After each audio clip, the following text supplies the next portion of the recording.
Welcome to Jamaica Magazine. We're glad you decided to start your weekend with us. Today we talk farming. As the pages turn, they unveil informative features on how you can put healthier meals on your table. First up, collaborating with RADA to revolutionize this sector. Plus, the most recent agricultural show, which offered much for patrons. I'm Adrian Atkinson. Stick with us for those features and much more.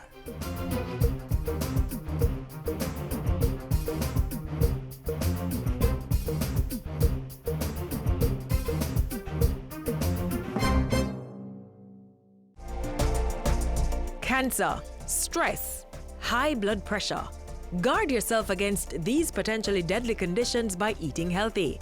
Give your body long life with foods such as low-fat milk, dried and fresh peas and beans, unsalted nuts and seeds, fresh vegetables, fruits and coconut water, and eliminate processed seasonings such as seasoning salt, soy sauces and ketchup. When it comes to meats, remember to remove the skin to reduce the intake of fats and oils. Meats should also be baked, steamed, grilled, or roasted. Fish is also a preferred protein option. To eat healthy, fill your body with a variety of foods from all the food groups. And remember, eat at a slow pace and in small bites to help aid digestion. This helps to maintain a healthy, balanced, and nutritious diet, strengthening your body to ward off illness and prolong life.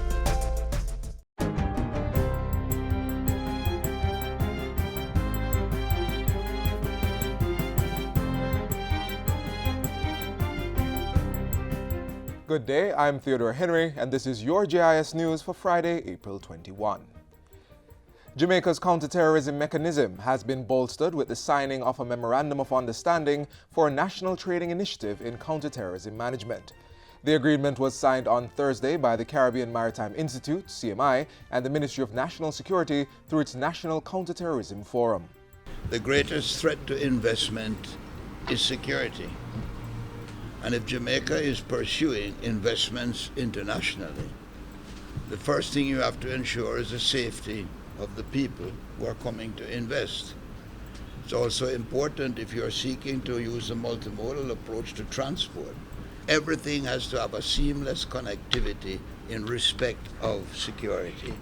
A postgraduate diploma in strategic counterterrorism management will be the first of many training courses under the MOU. 40 students who are from the Jamaica Constabulary and Defense Forces, Customs, the Financial Investigations Division, and the Passport, Immigration and Citizenship Agency are to begin the course, which starts in May. The CMI will absorb the full cost of the course for the 40 participants. We are confident that through our joint efforts, our shared commitment, we will be able to achieve more, and we will be able to continue to develop even stronger partnerships, which I am certain will lead to new and effective initiatives in our objective of creating a future for Jamaica of shared prosperity. There's been an 82% reduction in the number of Jamaicans denied entry to Trinidad and Tobago. The decline in figures from March 2016 to March 2017 is being attributed to an aggressive public education campaign, among other things. I think this is a great success for the team. It has required work between the government of Jamaica and the government of Trinidad and Tobago. It has required work on behalf of by our mission in Trinidad, and it has required work by our team here that has prepared not only the brochure which you have received, but they have actively been educating people about travel within CARICOM, within the CSME, ensuring that persons can take the decisions they need to take in order to ensure that they have a positive experience when they travel. Foreign Affairs and Foreign Trade Minister Senator Kamina Johnson-Smith was speaking on Thursday at the ministry's quarterly press briefing. Local Government and Community Development Minister Desmond McKenzie says $350 million is set aside to ensure the country can respond in the event of a natural disaster. The money is contained in the National Disaster Fund, which provides funding for mitigation preparedness, rapid early response, and recovery from disasters and other major incidents. And we'll be working to ensure, along with the Ministry of Finance, that we increase the amount that is held in reserve. While making his sectoral presentation on Wednesday, Minister Mackenzie also announced that the country's hurricane preparation and response mechanism would be reviewed. The review will include the rationalization of shelter management and operations. Meanwhile, the Japanese government is providing a $12.6 million grant to develop a national emergency communication system. The system should ensure real-time information flow between critical agencies of government and volunteers. The Black River Hospital in St. Elizabeth has been gifted with a little over 5 hectares of land. The donation was made earlier this week by Tatleen Vassell, a retired nurse who is now living overseas. Ms. Vassell says the donation was inspired by the many blessings she has received. Worth $8.6 million, the land is located in Cheltenham near Newmarket in the parish. Parish manager for the St. Elizabeth Health Services, Sean Brissett, says though the land is located some distance from the hospital, it will be factored into the healthcare facility's developmental plan. The Black River Hospital serves St. Elizabeth as well as parts of Manchester, Westmoreland and St. James. And finally, Minister of Tourism Edmund Bartlett says his ministry will continue to monitor the situation after Thursday's explosion of a boiler pump in the kitchen at Hotel Riu Reggae. The hotel's maintenance manager, Sejuru McIntosh, died in the incident, which also injured 4 members of staff. Minister Bartlett has offered condolences and says he will be working closely with the hotel to ensure that the grieving families receive the necessary support during this difficult time. The police and fire departments are continuing their investigations to determine the cause of the fire. And that's it for JIS News Today. I'm Theodore Henry. Thanks for watching.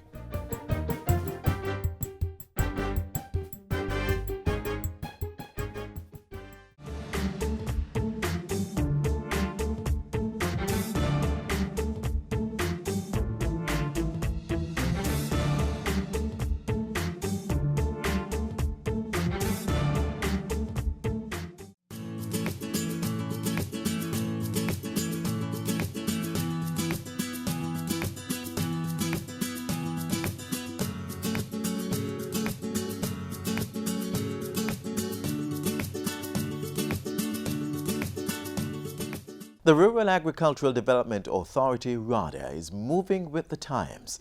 The authority is equipping the nation's farmers with the latest technological techniques to increase crop yields and quality. Take a look.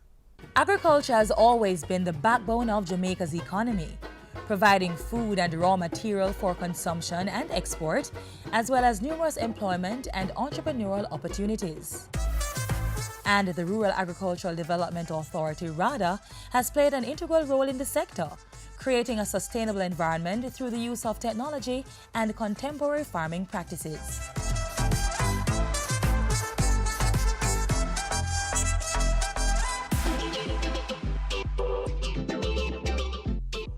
RADA is the Rural Agricultural Development Authority, and it was established to stimulate and promote rural development among farmers and farm families in Jamaica. Since 1990, RADA has provided over 230,000 farmers with the technical know-how through numerous programs aimed at making them more capable of managing their farms and knowledgeable about how to improve the quality of their output. We have in RADA several programs. We have internationally funded programs. We have the GOG Adaptation Fund, which is a climate-smart program. We have the agro-parks, which are, as you know, agro-parks spans different parishes. And of course, we in RADA provide the technical services necessary to bring those parks into, productivity and production. The Irish Potato Program was a program that started some years ago, probably 5 years ago. And one of its main objectives is to promote sustainable production of Irish potato. And it is one of those crops that we term import substitution crops. We are about 90% self-sufficient. I have benefited from the Irish Potato Program. Yes, and I have also gotten training along with seedlings, fertilizer and stuff like that. Without RADA, it would be very, very difficult because they form that bridge where you can call to find markets, different ministries, various things that we need. And RADA has also been incorporating more women and youth in its programs to encourage new entrants in agricultural business ventures. I was on the GOG Adaptation Fund program where I did Irish potato. Under that program, women and youth Irish potato has now become my favorite crop. We learn how to apply the fertilizer, how to apply the spray. When the crop is ready, we will learn post-harvest, pre-harvest, and diseases, all of that under the program. In addition to hosting programs that provide farmers with the exposure and skills needed to transform their farming experience, RADA has introduced appropriate information and communication technologies, ICT, for greater innovations and effectiveness in the industry through the ABIS database. The acronym ABIS is Agriculture Business Information System. The primary objective is to provide demographic information as well as information on crops as well as livestock. So we do a lot of tracking of agricultural produce. We are working with the Met Service right now to link that information with Met Service so that real-time weather information within particular geographic location can be uploaded to the system, and then we get the feedback and we can assist farmers to make informed decisions as to when to plant and the type of crops they can plant based on weather conditions. RADA has also been providing continuous certification and training to its extension staff. Our main mandate is to provide technical advice to farmers. Right, the agency has gone further to provide us with trainings in pest and disease identification and management. They have provided us with training in marketing, proper use and management of equipment, use of personal protective equipment and such. And we pass that information on to the farmers on a daily basis. The agency continues to find methods to further modernize the sector. Our new board members here have decided we have three main focal points that we'd like to concentrate on. The first one is to increase the capacity to our technical team to send messages and information to our farmers in a more modern way. The second point is that we're going to try and encourage our farmers to produce more locally grown crops and things like onions and ginger that we import a lot. The third one is the value-added part of it. For example, when you have cabbage and carrots, you sell them to the supermarket or to the hotels, but you also have like a grade B type of product. And what do you do with it? You can shred it and put it in pre-packaged packets to sell to the supermarket. So that value-added product will mean that we'll have absolutely no produce at all going to waste. I think RADA has done a good job. RADA has to assume a role of providing technical advice and the transfer of technology so that we can become productive and hence more competitive, so that the products that we produce can meet the standards required for export, not only to satisfy the Jamaican output, but for exports. If agriculture doesn't grow, the economy can't grow.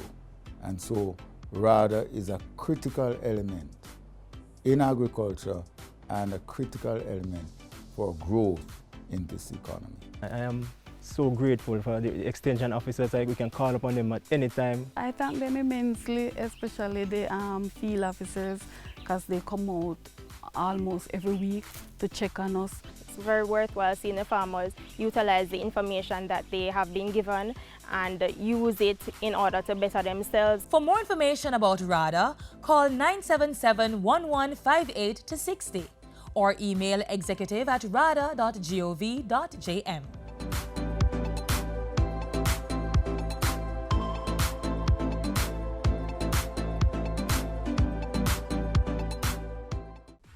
If you're watching the JIS, you're always in the know when it comes to government information and news. Keep watching, keep informed, and tell your friends.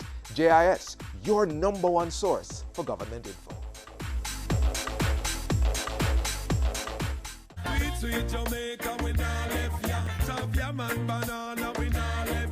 Finger-licking jerk chicken, Helcher fish and bami, with rundown yam and banana, roast breadfruit, sweet potato pudding.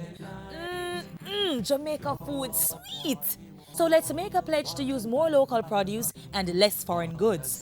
Let's grow what we eat and eat what we grow. On Easter Monday, scores of agriculture lovers journeyed to St. James for the annual Montego show. We captured some of the day's activities just for you. Watch this.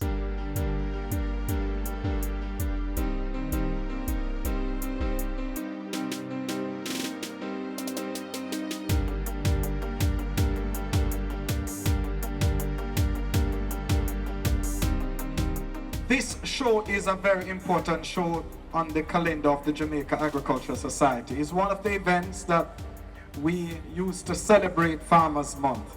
This April is the 34th acknowledgement and celebration of Farmers Month.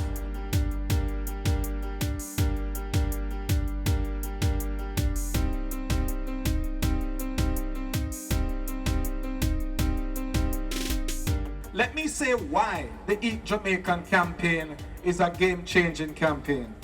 When we launched the campaign in 2003, our domestic crop production stood at 491,000 metric tons. Last year, 2016, the domestic crop production registered by the farmers of Jamaica stood at 668,000 metric tons. There was a 34.5% increase in domestic crop production over the 14-year period. Agriculture represents one of the critical areas of the economy.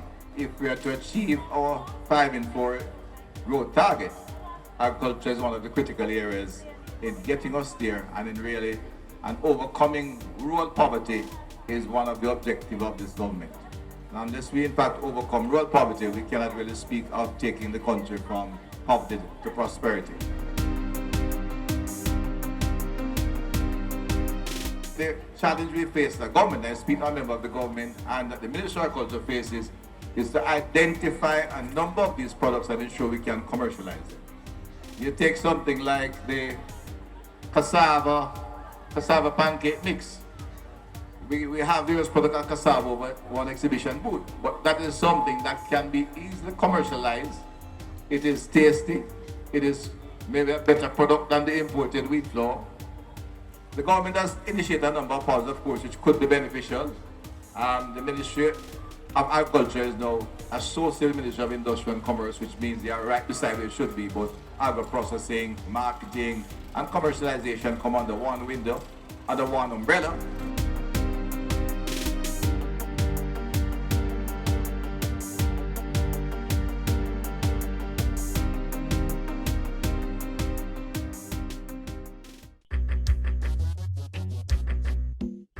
Nutritious food, succulent dishes, superior workmanship, and excellent service.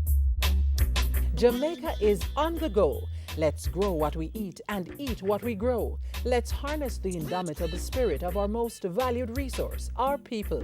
Let's support our local businesses. After all, buying Jamaican means building Jamaica. Original.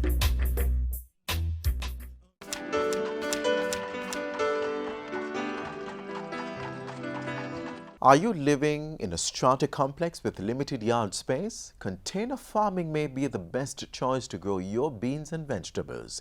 We'll tell you how right now.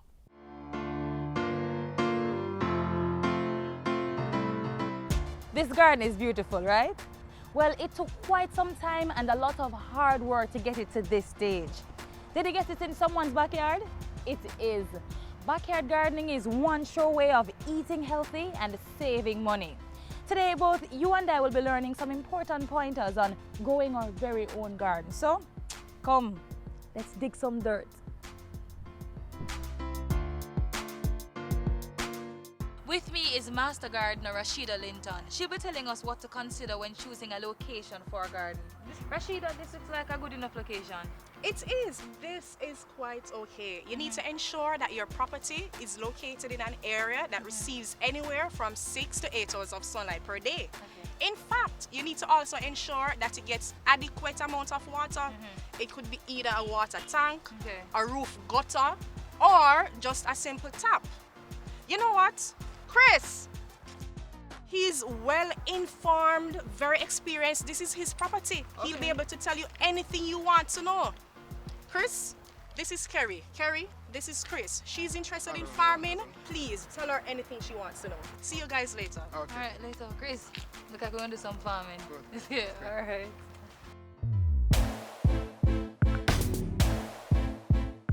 Get geared up. You'll need gloves and rubber boots.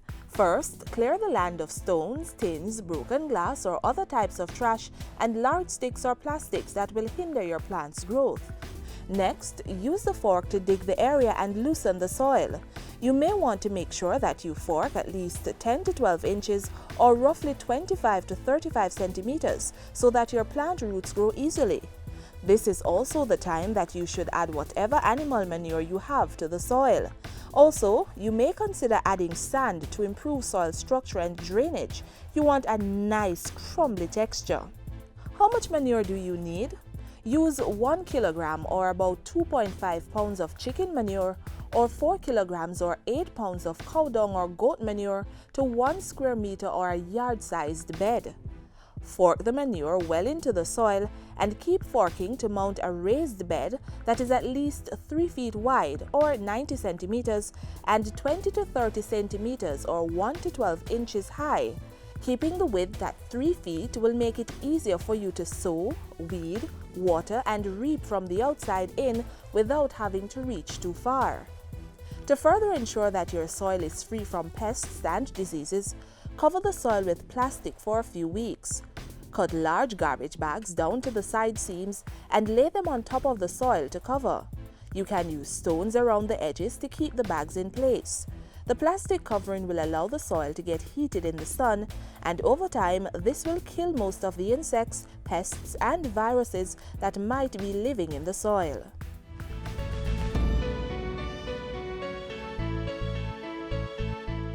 If you are fencing your plot, you should do that now too. Dig holes at least 1 foot or 30 centimeters. These holes should be at least 2 feet away from each corner of your raised bed. This will give you enough room to walk around as well as bend for sowing, weeding, and watering. Next, one by one, set your fence posts in each hole and fill them in. Then, nail chicken wire around your plot, making sure to leave an opening for entrance and exit.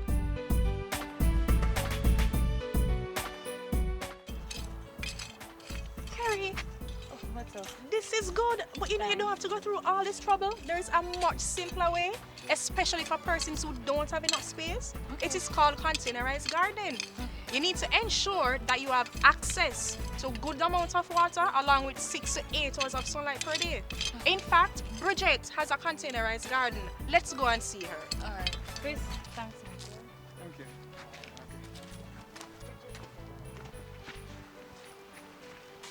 Bridget. This is Kerry. Kerry, this is Bridget. Hi. Bridget has a container garden. Kerry is interested in doing containerized gardening. Please give her all the information she needs. Later, guys. All right, then. Take care. Later. Hi, Kerry. Hi. You have actually come good time because I'm just about to transplant some tomatoes. Okay. Right. So, this is my container. When you grow in containers, you must have a proper drainage. If you buy clay or plastic flower pots, they will have holes punched in the bottom for this purpose. But if you are making your own, you must make sure you punch holes in the bottoms and sides so that the plants won't get waterlogged and develop root rot. As for getting the right soil mix, making sure you have really good healthy soil is even more important in container gardening than it is in raised bed gardening. That's because the soil in pots is shallower and can dry out more easily. Most container plants do best with a mix of soils. 1 part loamy soil, 1 part sand, and 1 part humus. Because potted soil does not easily retain nutrients, you should add 6 tablespoons of fertilizer to soil. Once you've put the right mix of soil in your pots, allow them to settle for a week or 2 before planting. The next thing to think about is choosing the right crop to grow in your pots. The most ideal plants for container gardening are callaloo, tomato, peppers, lettuce, cabbage, cucumber, legumes, condiments, and herbs. Thank you so much, Miss Williams, for all your help. Yeah, man. Boy, backyard gardening, not easy. But hey, at least now we know about site selection and container gardening. Backyard living, not bad at all.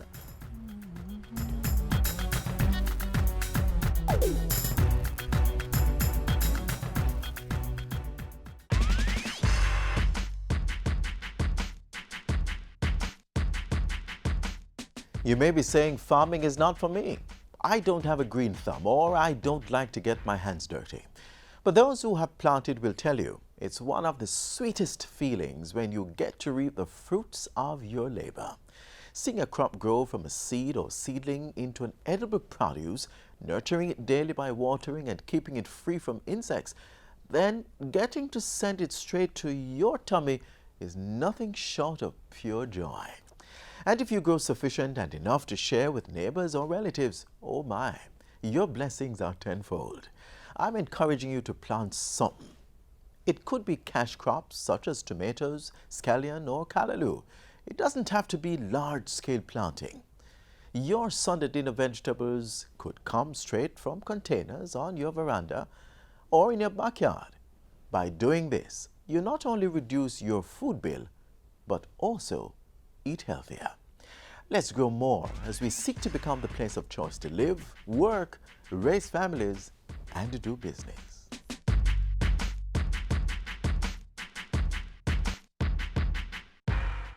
Nobody want to plant the corn. Everybody want to read the band. Who you are go blame it on when it's a next man you are deep in pan. Well, you're wrong. Farmers, let us be serious about predial larceny.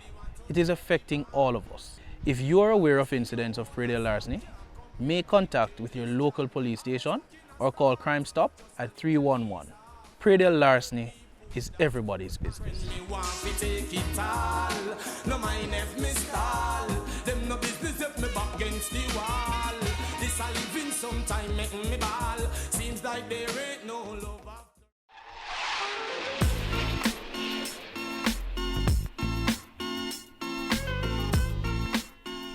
This is where we close the pages for today's show. Remember, the information continues to flow on your social media pages. We're on Facebook, Twitter, and Instagram.